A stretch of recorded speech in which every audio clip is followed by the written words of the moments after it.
Um, I guess one of the questions too is I kind of want to get this out of the way too. Dominic, you sort of made a couple of correlations between the Outer Limits and the Twilight Zone, which obviously the Twilight Zone came a bit earlier, but they're often compared to each other.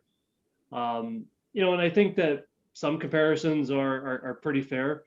I know that a lot of the fans for the Outer Limits often felt that the Outer Limits did tend to have a bit more of an optimistic resolution to some of the stories.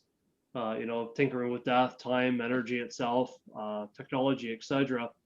But I think one could definitely get the impression as well that your dad Joseph um, didn't exactly hold his faith in really high regard when it came to technology.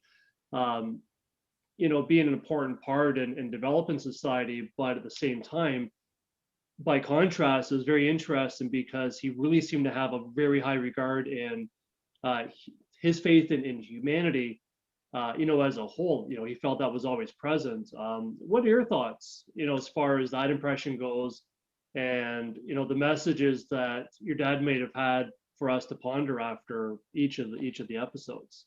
Well, I think the Twilight Zone was very much its own being, its own entity. It was a great show, and I love the Twilight Zone. And so it's done in a different style. It's done obviously by different people who had different mindsets, and it's done with a different philosophy. The Outer Limits Right. is really it's Greek tragedy and Gothic horror.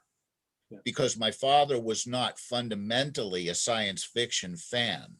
So he used the cape of science fiction to tell the type of human dynamic stories that were on his mind in regards to the time.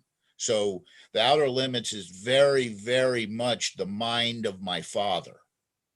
And that's what you're seeing there. And so if you notice with the second season of The Outer Limits, where we had stories by Harlan Ellison, like Demon with the Glass Hand, that season became a lot more sci-fi driven.